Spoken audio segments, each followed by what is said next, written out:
Martin was traveling around the country, and we figured it would be nice to invite him to come to Paterson. We weren't sure that he would or would not, but we figured when he came to the Northeast that it would be a good shot. He responded in kind and said he would attend, and he gave us a date.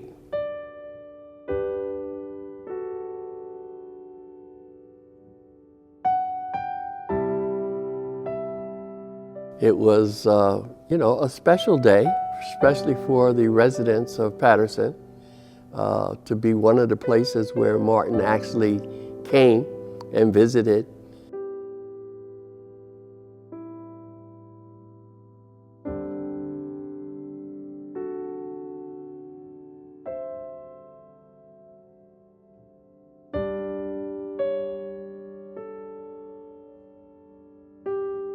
Dr. Kane came to Newark on the day that he was to speak. And we went from here, 2 cars to Newark to pick him up. When we got back to Paterson, of course, the church was full, the street was full. I was assigned to the Detective Bureau of the Paterson Police. The street was flooded with people. Everybody was so glad to see him. People started crying. So Lieutenant Leake was on the left side of Dr. King. I was on the right. Had patrol cars outside, of course. We had our hands full, but people were nice. Nobody acted up. When he got out of his car, he came around with Reverend Lagar and came through this door and on the side. And Reverend Lagar left him there and came out on the stage to get the people ready. We sang first. I did, I'm holding on and I won't let go my faith. I'm holding on, holding on, holding, Lord, I'm holding on and I won't let go my faith. See, then I was younger and my voice wasn't as old as it is now.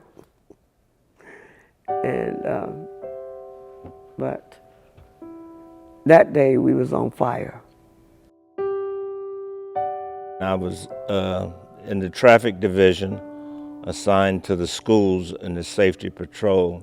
We met over here because he came in with a police escort, marked cars, and detective sedans.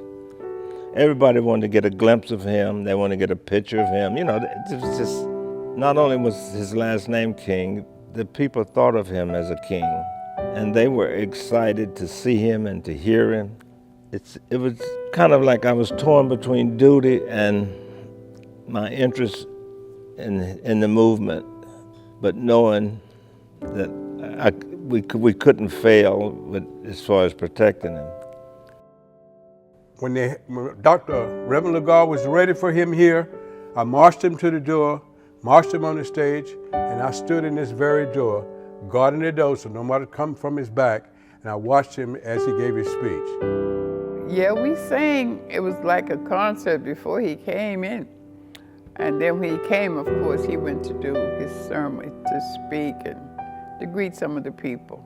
But then I got the kiss, that's the, and then that stands out in everybody's mind. When you speak of Martin Luther King and community, and Snee got the kiss. I had him before Detective Counselor could really pull him away because he just had to pass right by here. Counselor told, don't touch, no touching, no touching.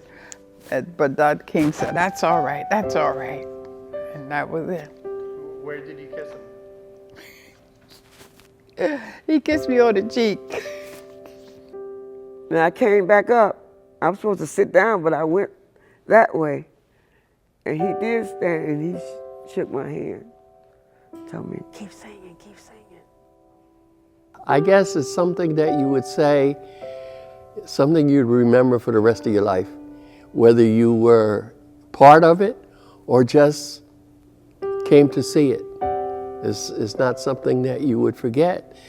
It makes it a big difference when they honor him in such a way throughout the country that people can remember, well, I was there at such and such a date when he visited so-and-so, okay? Or some can say, I spoke to him on that day.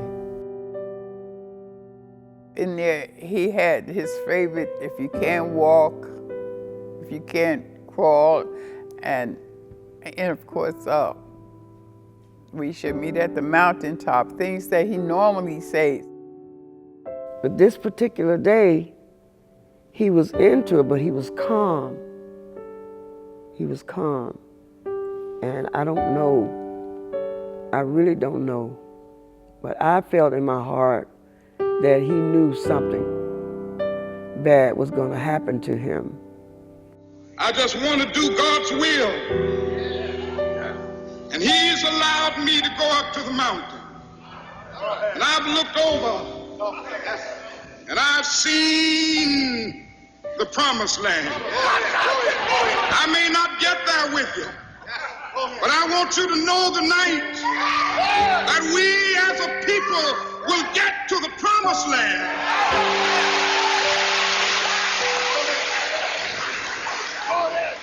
So I'm happy tonight. I'm not worried about anything. I'm not fearing any man. Mine eyes have seen the glory of the coming of the Lord.